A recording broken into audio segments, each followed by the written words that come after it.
Good evening traders. तो traders चलिए देखते हैं कि आज जो हमने ट्रेड बनाया था बैंक निफ्टी में उसको हमने कैसे लाइव मार्केट में एनालाइज करके ट्रेड को एग्जीक्यूट किया था। तो आज जब हमने ट्रेड लिया था तो ट्रेड लेते ही मैंने टेलीग्राम पर पोस्ट कर दिया था। आप देख सकते हो जैसे ही मैंने ट्रेड लिया इस एरिया पर मैंने टेलीग्राम पर ये डाल दिया था।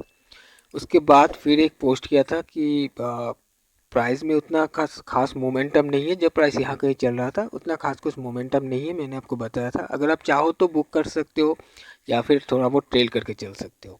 और मेरा जो टारगेट था कहीं 588 पर था और ये लेवल भी आपको मालूम है कहाँ से लिया गया है। लेकिन इससे पहले ही हमने बुक कर लिया था क्योंकि इसमें मोमेंटम नहीं था, काफ़ी लेट हो चुका था। तो हमने एक इम्पॉर्टेंट लेवल को ढूंढ निकाला था पिछले दिन से और उस लेवल को जैसे टकराया था तो हमने हमारा टारगेट को बुक कर लिया था, प्रॉफिट को बुक कर लिया था। और आप देख सकते हो प्रॉफिट बुक जैसे ही हमने किया तो हमने मोबाइल से ये स्क्रीनशॉट लेकर हमने पोस्ट कर दिया था।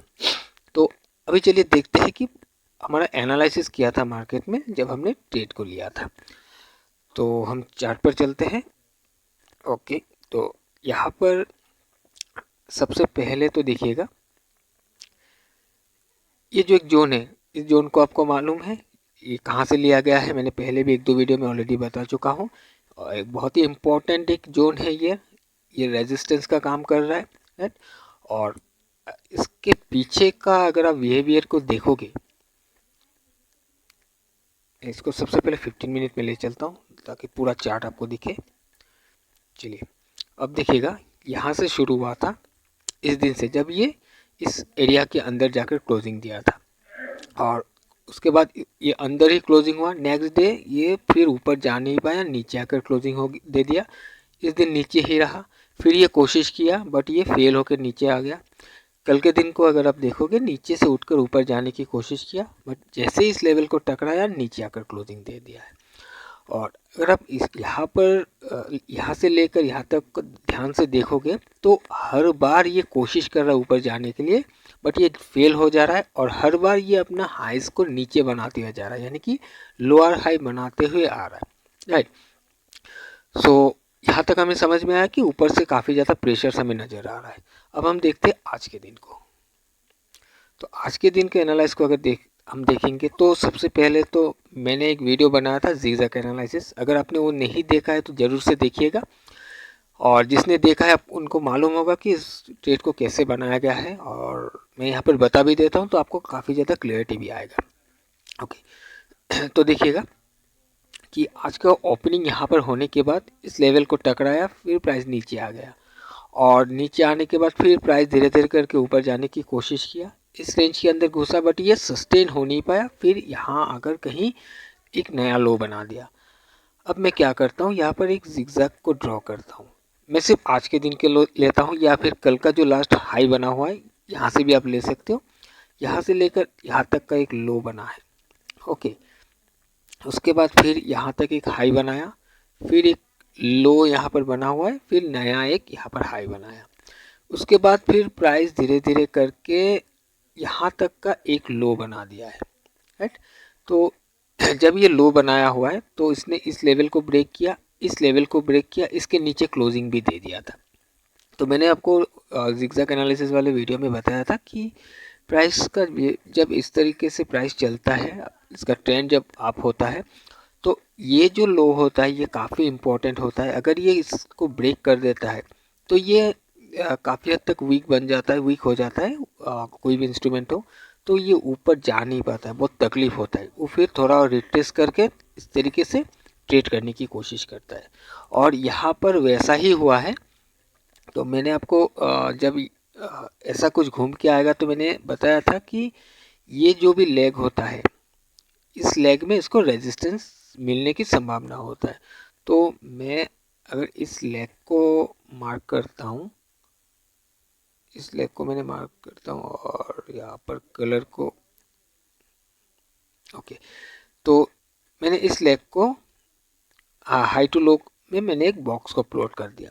उसके बाद आप देख सकते हो कि प्राइस यहाँ से धीरे धीरे करके ऊपर गया और ऊपर जाने के बाद इसी रेंज के अंदर थोड़ा बहुत कंसोलिडेट करके ये नीचे गिर गया है, राइट।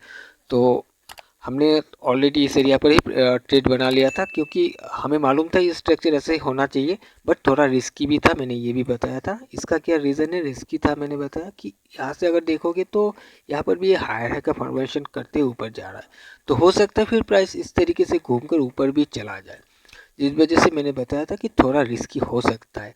और निफ्टी भी ऑलरेडी ऊपर ही चल रहा था, तो निफ्टी अगर घूम जाता है तो ये भी नीचे आ जाएगा, मैंने ये चीज़ भी बताया था आपको। तो आप थोड़ा सा निफ्टी को भी देख लीजिएगा कि निफ्टी जब घुमा तो इसमें थोड़ा सा स्ट्रेंथ आया था। और इस कैंडल में जैसे इस रेड कैंडल का क्लोजिंग हुआ था, इस जोन के अंदर घुसा था, तो मैंने मेरा ट्रेड को क्लोज कर दिया था। अब ये जो भी रेंज है मैं ये भी आपको बता देता हूँ, मैंने टारगेट कैसे लिया था। इसके लिए मैंने 15 मिनट पर चलता हूँ, और यहाँ पर आप देखोगे कि कल के दिन में प्राइस यहाँ पर हाई बनाया था, राइट। तो यहाँ से कहीं चल कर हाई बनाया था, तो यहाँ पर एक जिगजैग को हम देखते हैं कि ऐसे करके ऐसे ऐसे गया है, राइट। और यहाँ पर ये जो भी ग्रीन कैंडल का वीक एरिया देख रहे हो, यहाँ पर एक रेजिस्टेंस का फॉर्मेशन हुआ था वॉलेटिलिटी मेथड से। तो इसी वजह से हमने इस ग्रीन कैंडल का जो भी वीक एरिया है इसको हमने मार्क किया था, क्योंकि इस रेजिस्टेंस को ब्रेक करके ऊपर गया था। और जैसे ही इस रेजिस्टेंस वाला जोन के अंदर घुसा तो हमने हमारा ट्रेड को फुल बुक कर लिया था।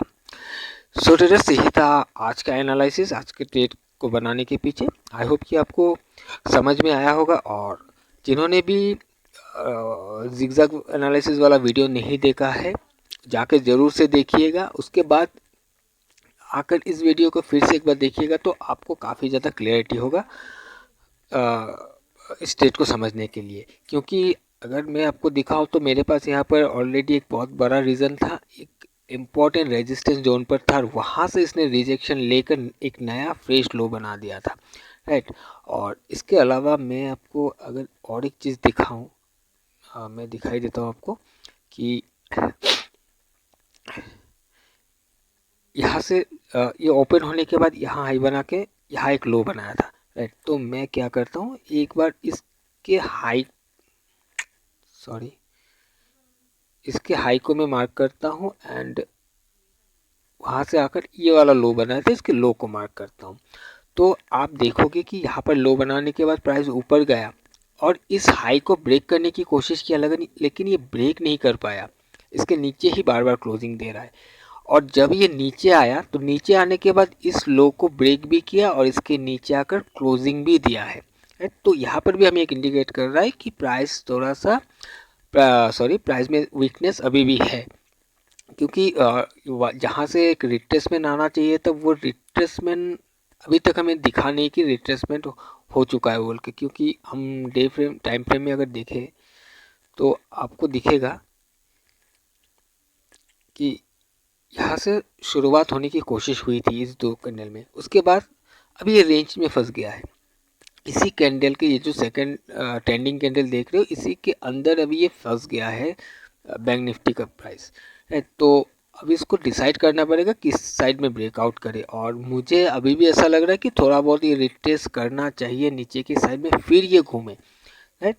और ये गिर नहीं पा रहा है क्योंकि अभी निफ्टी ऊपर की साइड में चल रहा है, तो जिस वजह से इसको थोड़ा सा सपोर्ट मिल रहा है। और निफ्टी को अगर हम देखें तो निफ्टी को भी मैं आपको दिखा देता हूँ, देखिएगा कि निफ्टी इस रेंज को ब्रेक करने के बाद ये ऊपर जाकर इसी को अभी सपोर्ट बनाकर उठने की कोशिश कर रहा है, राइट। तो निफ्टी अगर थोड़ा सा साइडवेज चला जाए तो बैंक निफ्टी थोड़ा गिर जाएगा, अगर निफ्टी थोड़ा गिरता है तो बैंक निफ्टी भी गिर जाएगा। ये ऊपर चलने की कोशिश कर रहा है, जिस वजह से बैंक निफ्टी उतना खास गिर नहीं पा रहा है, क्योंकि और जो भी हम रिट्रेसमेंट का एक्सपेक्ट कर रहे हैं वो भी अभी हो नहीं पा रहा है, राइट। सो एनीवेज, चलिए, आई होप कि आपको सारा पॉइंट समझ में आया होगा, और आज के लिए इतना ही। मिलते हैं हम एक नए वीडियो में। Till then, bye bye.